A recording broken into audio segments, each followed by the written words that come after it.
आप ये चीज कह रहे हैं, क्या हम इनको बीट कर पाएंगे हाँ बॉर्डर पे या बियॉन्ड द बॉर्डर? बिल्कुल। जो चीज आप कर रहे हैं ना, जो बात आप कर रहे हैं, क्वेश्चन आपका ये है कि हम इनका मुकाबला कर लेंगे, हम नहीं कर सकते। पिछले दिनों मेरी अपने दोस्त से बात हो रही थी, तो वो बल्कि मुझे कह रहा था कि यार हम पाकिस्तान में क्यों पैदा हुए, हमें इंडिया में ही पैदा हो जाना चाहिए था, कि वहाँ पे फ़ायदा है। और डेफिनेटली जब जिस कंट्री के अंदर आपको हर किस्म की सहूलियात होंगी तो क्यों ना बंदा वहाँ पे जाने का सोचेगा। हमारी जैसी यूथ तो आजकल ये सोच रही होती है कि हमारे पास कब वीज़ा है कनाडा का, यूरोप का, तो हम निकल जाए भाई। और माइटी रोल होगा, और ये कह रहे हैं राफेल से भी बेस्ट होगा। और यार राफेल से भी बेस्ट होगा, और उसके बाद मजे की बात स्टेल्थ टेक्नोलॉजी का इसको बनाएंगे।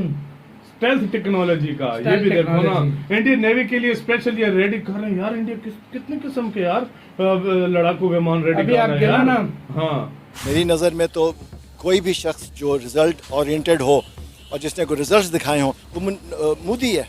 हम उसको बुचर भी कहते थे हैं, और उसके पे कितने कितने इल्ज़ाम भी लगाते थे, पर आज उसने अपनी कौम को इतनी आगे ले गया है कि चांद पे पहुंच गए। वो स्मार्ट वर्किंग पे बिलीव कर रहा है। एप्पल स्टोर वहां आ रहा है, टेस्ला वहां आ रहा है। यहाँ क्या हो रहा है, शेल यहाँ से कॉन्ट्रैक्ट खत्म करके जा रहा है, ठीक है, सुजुकी खत्म करके जा रहा है। मतलब आपके जो अदारे रेगुलरली चल रहे हैं वो भी बंद करके उसको जा रहे हैं। आपको लगता है कि पाकिस्तान को भी एक नरेंद्र मोदी जैसे प्राइम मिनिस्टर की, एक लीडर की जरूरत है? हाँ, इस ऐसे लीडर जैसे। जय हिंद दोस्तों भारत के स्वदेशी made in India fighter aircraft में अब दुनिया के सबसे ज्यादा शक्तिशाली फाइटर एयरक्राफ्ट के इंजन का प्रयोग होने वाला है। और यह न्यूज कितनी बड़ी है, इस बात का अंदाजा तो आप इसी बात से लगा सकते हो कि इस न्यूज को सुनते ही चाइना पाकिस्तान की रातों की नींद उड़ चुकी है। कर रहे हैं ना, जो बात आप कर रहे हैं, क्वेश्चन आपका ये है कि हम इनका मुकाबला कर लेंगे, हम नहीं कर सकते। क्यों नहीं कर सकते? अब ये जो चल रहा है ना, ये जो इरा चल रहा है, ये जो दौर चल रहा है, अब कोई भी कंट्री किसी को ऐसा जो मतलब अटॉमिकली या जो आपकी कह लें इसको, ये नहीं है कि बॉर्डर पे जाके सामने फायर होंगे। सर ऐसा नहीं होगा। कैसे होगा? ये सारा ऐसे होगा अगर आप आगे अब अभी जंग हो जाती है, फॉर एग्जाम्पल, अल्लाह ना करे, आप कहते हैं कि आपके इंडिया के साथ अभी जंग हो जाती है, तो ये आपकी और इंडिया की जंग नहीं होगी, ये वर्ल्ड वार होगी, क्योंकि एटॉमिकली जंग होनी है। ये एटॉमिक है सारा सिस्टम जो है, ये मतलब आप इधर से मिसाइल या आप इधर से एटमी जो भी है वो उसको फायर करते हैं, आप चला जाता है इंडिया में।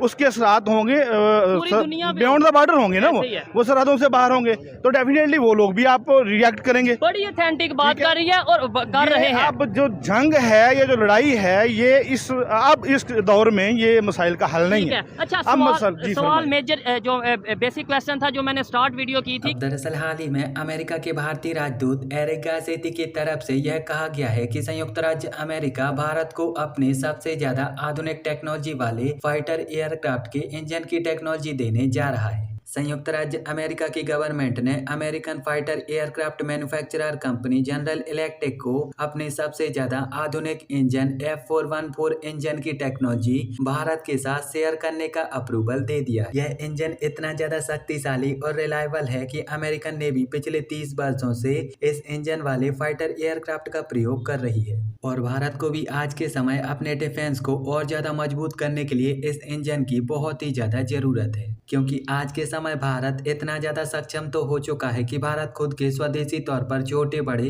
फाइटर एयरक्राफ्ट का निर्माण कर पाता है, लेकिन आज भी उन फाइटर एयरक्राफ्ट में अमेरिकन कंपनी के इंजन का उपयोग किया जाता है। और इसीलिए फाइटर एयरक्राफ्ट में लगने वाले इन इंजन को अमेरिका से आयात किया जाता है। और यही वो कारण है कि अमेरिकन भारतीय राजदूत एरिक गारसेती की तरफ से सुनाई गई यह न्यूज भारत के लिए इतनी ज्यादा खास है कि जिसका आप अंदाजा भी नहीं लगा सकते। क्योंकि अगर जनरल इलेक्ट्रिक कंपनी के इतने ज्यादा शक्तिशाली इंजन की टेक्नोलॉजी भारत को मिल जाती है तो भविष्य में भारत पूरे के पूरे फाइटर एयरक्राफ्ट का निर्माण स्वदेशी तौर पर कर पाएगा। इस इंजन की टेक्नोलॉजी मिलने से न केवल भारत स्वदेशी तौर पर एक शक्तिशाली फाइटर एयरक्राफ्ट का निर्माण कर पाएगा, बल्कि इसी के साथ साथ पैसेंजर एयरक्राफ्ट के इंजन के निर्माण के बारे में भी भारतीय लोगों को बहुत कुछ सीख मिलेगी। और फिर ये भी हो सकता है कि भविष्य में हमें भी बोइंग और एयरबस जैसी भारत की स्वदेशी पैसेंजर एयरक्राफ्ट निर्माण करने वाली कंपनी को देखने का मौका मिले। संयुक्त राज्य अमेरिका की तरफ से इस बात का दावा किया जा रहा है कि वह जनरल इलेक्ट्रिक कंपनी के F414 इंजन का निर्माण भारत में ही करेंगे। ये बेसिकली इंडिया के स्ट्रेटेजिक कल्चर को ट्रांसफॉर्म कर सकती है, ये इंडिया के डिफेंस को मजबूत कर सकती है against China and Pakistan. Largely जो आपकी स्ट्रेटेजिक कम्युनिटी है वो क्या सोच रही है व्हेन इट कम्स टू इस विजिट, और पर्टिकुलरली आपको याद होगा कि इस विजिट से पहले secretary of state, secretary of defence Lloyd Austin and national security adviser आए हुए थे। सो ये कहा जा रहा है कि जो प्राइमरी फोकस है वो डिफेंस के ऊपर है। सो कलसा, what do you make of this being a former military officer? आपकी क्या ऑब्जर्वेशन है सर?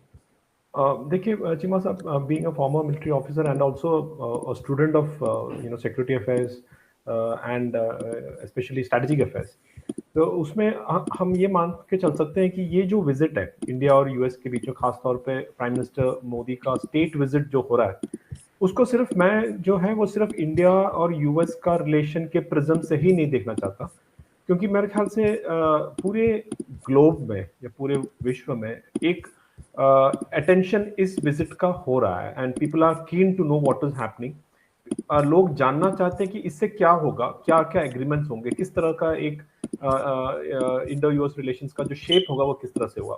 उसके कई कारण हैं। सबसे पहला कारण तो द दो जो देश हैं वो जो आ रहे हैं for such a visit and such a cordial relation जो बन रहा है या बन चुका है, and it is for the cementing the relations. वो दोनों अपने आप में ही एक पावरफुल कंट्रीज है। एक है सबसे पुराना जो डेमोक्रेसी है यूएस, हमारा जो भारत है सबसे बड़ा जो डेमोक्रेसी है, चाहे वो पॉपुलेशन तो इंडिया नंबर 1 है एंड यूएस भी पॉपुलस कंट्री है। इकोनॉमी देखें तो यूएस अपने आप में एक पावर है, इंडिया अपने आप में पावर है।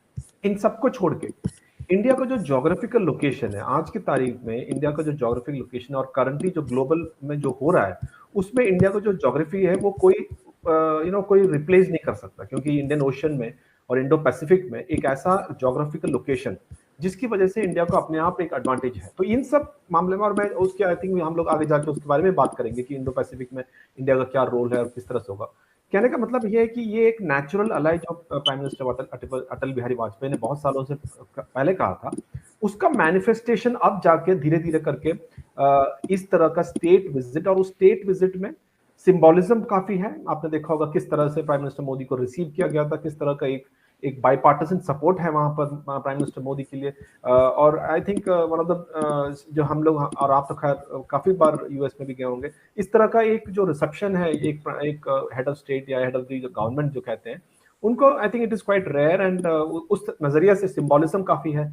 और सब्सटेंस की बात जहां तक है, उसमें जैसे आपने सही जिक्र किया, कई सारे एग्रीमेंट्स हैं और military agreement is just one of the things. मतलब मिलिट्री का ऑफ कोर्स डिफेंस डील एक बहुत बड़ा पैकेज है उसमें, लेकिन मैं ये मानता हूं कि मिलिट्री या डिफेंस डील एक बहुत जरूरी अहम सेगमेंट है, लेकिन that is not the only thing.